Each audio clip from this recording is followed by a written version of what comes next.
Když si máte nějaký zajímavý dotazy, tak jistě rád ještě vydržím. Bych mohla ještě opravdu poslední dotaz a stačí mi to stručně na zahraniční politiku. Co si myslíte o izraelsko-palestinském konfliktu? Opravdu stručně. Ne, jenom jako názor, na čí straně třeba jste. Tak nějak obecný názor, aspoň třeba. Pane kolego, tentokrát začněte vy, prosím. Já klidně začnu. To je samozřejmě velmi jednoduchá otázka, jak každý slyší na první pohled. Žádný konflikt není dobrý. Jako pokud se řeší tímto způsobem jakékoliv vztahy, tak to není ideální záležitost. Já bych to velmi diferencoval. To není na čí straně jsem.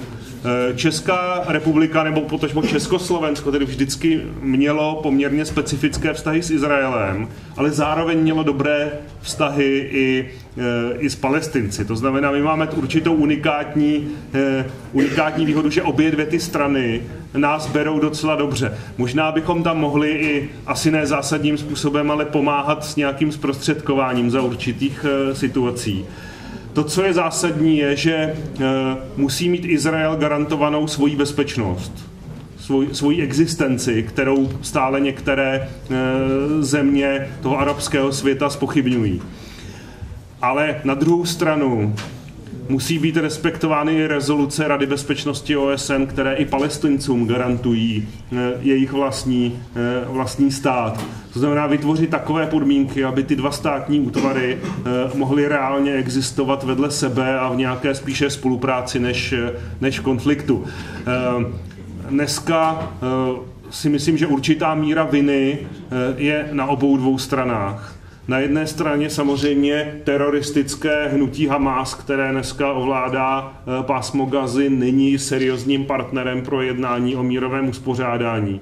A na druhé straně ta pravicová vláda, kde jsou i některé velmi radikální strany, tak vyloženě provokuje tu palestinskou stranu tím, že třeba budují ty osady na území, které má být součástí palestinského státu. To znamená, na vyhrocování toho napětí se tam podílejí do jisté míry obě strany, i když mně samozřejmě je mnohem méně sympatická ta strana toho Hamásu, ale to je otázka, jestli vlastně to chtějí úplně všichni, ať už Izraelci nebo Palestinci. Musím říct, že je velmi symbolické, že v momentě, kdy se mají konat v Izraeli volby, tak Hamás vyprovokuje konflikt, kterým pomáhá zradikalizovat i tu izraelskou společnost a tedy přispět k tomu, že tam pravděpodobně bude vláda s mnohem radikálnějšími protipalestinskými postoji. Já mám trošku pocit, že ty extrémisti na obou stranách se potřebují. A kdykoliv hrozí, že by se ten konflikt mohl začít řešit jinými než násilnými způsoby, tak cíleně vyprovokují nějakou eskalaci toho konfliktu, že si v podstatě vzájemně ty extrémy vyhovují, což platí velmi často. Takže pro mě Izrael je spřátelená země, která musí mít garantovánu svoji existenci a bezpečnost, ale na druhou stranu i práva Palestinců na vlastní státní útvar by měla být respektována v souladu s rezolucemi Rady bezpečnosti OSN. Že není to jednoduchá záležitost ani jednoduchá odpověď. Já jsem výrazně proizraelštější, ale taky učiním nějaké ohrazení. Zase nejdřív rychlá osobní vzpomínka. Mám nádhernou vzpomínku na návštěvu Izraela a palestinských území. Já jsem byl v 94. na návštěvě v Izraeli, byla to považována jako státní návštěva, takže já jsem měl přijetí u Jicchaka Rabina, Šimon Peres byl tenkrát ministr zahraničí a protože Šimona Pereze jsem znal dobře z Davosu, tak jako to bylo jako red carpet treatment. Bylo to i symbolické, protože necelý rok potom Jicchaka Rabina zastřelil mimochodem izraelský radikál, izraelský extremista.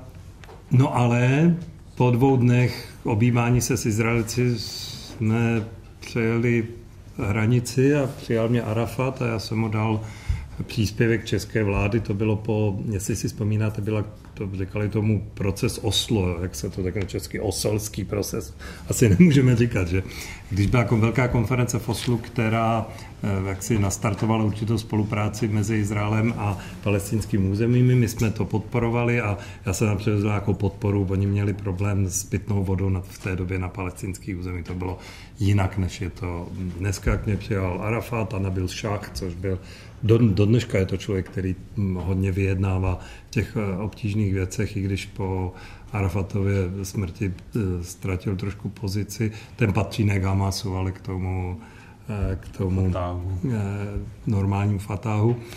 A s tím jsem měl obě dlouhé a velmi zajímavou diskuzi a tak dále. Tam jsem pochopil, že takový to moje nadšení pro Izrael jako musím trochu korigovat. Nicméně, jako tak, jak to vidím pořád zpětně, Jiří Dienstbier v teoretické rovině má pravdu. Ale já se bojím, že je to spíš tak, že opravdu Hamas potřebuje tvrdě reagující Izrael, že Izrael je daleko konzistentnější a lépe uvažující společnost.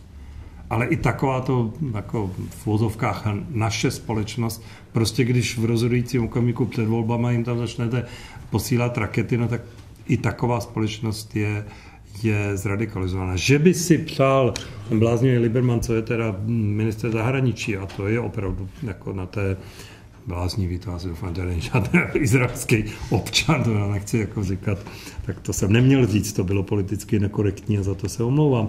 Že ten můžeme říct třeba omezený Lieberman. Nebo dejme tomu, nevždy mu rozumím, jo? Takže to je člověk, který opravdu stojí na tom spektru izraelském hodně směrem k těm extremistickým názorům, ale problém... Máme jít domů, jo? To už je nějaký... Problém je spíš v tom, že... To je asi vaše manželka nadále. Zdvihá plátno. Je, že prostě i arabské, dokonce bych řekl, islámské elity nejsou schopny korigovat, i když s nima jednáte, i když s nima sedíte, jsou to moderate islamist, jsou to prostě skvělí lidé, vzdělaní, mají všechny možné univerzity celého světa. Jakmile přijdou do svého světa, jako kdyby se styděli, jako kdyby se báli veřejnosti, elektorátu, kleriků a dalších, prostě nejsou schopni zdisciplinovat ty radikálnější složky, ať je to Hamas, ať je to v Sýrii, nemluví o tom, co dělá jaksi přímo i nepřímo Irán. Že jako Saudská Arabie, která formálně stojí pro Iránu, zase režim, který jinak je složitý, to prostě všechno strašně ten islámský svět komplikuje, takže moje sympatie jsou dost silně na straně Izraele. Ale i já mám někdy pocit, Benjamin Netanyahu je skvělý chlapík, je s ním sranda a je to hrozně tvrdý politik, že i on někdy jako podléhá takové fikci. Oni mají pocit, že se furt jenom musí bránit. Oni musí dát jasně najevo, že většinově v Izraeli převažuje názor, že Palestinci mají právo na svůj stát. A dokud oni tohle, ne, že oni to říkají někteří z nich, ne všichni, ale oni to musí dostat do genů, jako do krve. Ono to prostě musí být vždycky přítomno v jejich přemýšlení a to se bojím, že ne vždy v jejich přemýšlení je to přítomno. No ale když vám občas pošlou na hlavu raketu, tak se nedivte, že to tam není v té hlavě.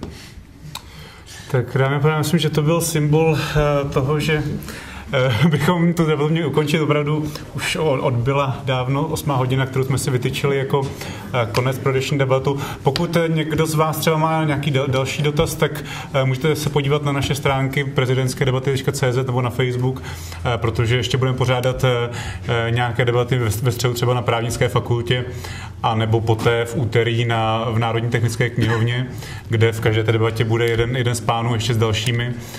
Takže tam můžete přijít a opět položit své dotazy.